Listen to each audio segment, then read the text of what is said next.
आइए आइए, बनारसी पान, मीठा पान खाइए। पर एक बात याद रखिए, उधार मांगने वाले सीधा आगे बढ़िए। थुंग थुंग गांव में पान की दुकान चलाता था। उसकी दुकान खूब चलती थी, लेकिन फिर भी वह गांव का सबसे डीठ और कंजूस आदमी था। एक बार उसकी बीवी ने कहा था, सुनिए जी, पड़ोसन का पति उसे पार्लर ले गया था, मुझे भी ले चलिए ना, अपना फेशियल करवाना है। लेकिन थुंग थुंग उसे सीधा पंचायत घर ले गया, जहां दीवारों पर रंग हो रहा था। पेंटर जैसे ही पान थूकने गया, थुंग थुंग ने बीवी का सिर पकड़कर सीधा छूने की बाल्टी में डुबो दिया और बोला, ले, हो गया तेरा फ्री का फेशियल, एकदम उबले हुए अंडे जैसी चमक रही है। बीवी ने उसी वक्त एक जोरदार थप्पड़ लगाया और अपना बोरिया बिस्तर बांधकर मायके चली गई। पर थुंग थुंग को घंटा फर्क नहीं पड़ा, क्योंकि उसका एक ही उसूल था, मुफ्त की चीज चाहे जहर हो, छोड़नी नहीं चाहिए। फिर एक दिन थुंग थुंग मुफ्त की चीज के लालच में पड़ोस के गांव जा रहा था, लेकिन आधे रास्ते में उसे एक मिट्टी का मटका दिखा। देखते ही उसने सोचा, चलो मुफ्त का मटका मिला, चावल रखने के काम आएगा। लेकिन जैसे ही उसने मटके को छूना चाहा, अचानक मटका खड़ा हो गया और उस पर हाथ पैर, मुंह और आंखें बन गईं और एक खोखली आवाज में बोला, मैं मटका भूत हूँ, तूने मुझे छूने की कैसे सोची? अब मैं तेरा सारा खून पी जाऊंगा। लेकिन थुंग थुंग डरने की बजाय उसे अपने कंधे पर बिठाया और चलते हुए बोला, अरे पी लेना भाई, पर पहले घर तो चल, बाहर बहुत धूप है।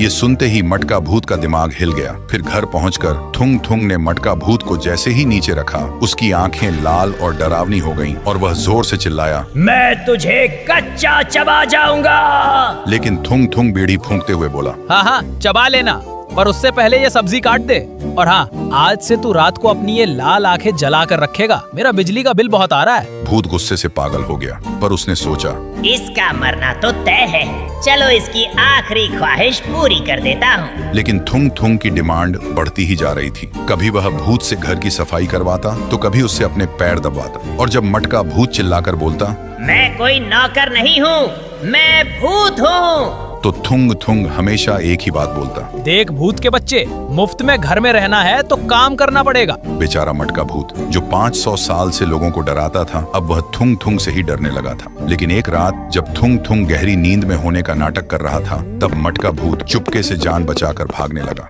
पर थुंग थुंग ने उठकर जब खिड़की से उसे भागते हुए देखा, तो उसकी खुशी का ठिकाना नहीं था, क्योंकि असल में अंदर ही अंदर थुंग थुंग की फटी हुई थी। उसे उसी दिन समझ आ गया था कि उसकी यह कंजूसी और मुफ्त की आदत आखिरकार उसे मौत के मुंह में ले आई है। इसलिए डरने की बजाय उसने भूत के सामने न डरने का नाटक किया, ताकि भूत परेशान होकर खुद ही भाग जाए। और उस दिन के बाद से थुंग थुंग बिल्कुल सुधर चुका था। वह अपनी बीवी को वापस घर ले आया और अब उसका एक ही उसूल था, मुफ्त की चीज चाहे सोना ही क्यों न हो, उसे हाथ नहीं लगाना चाहिए।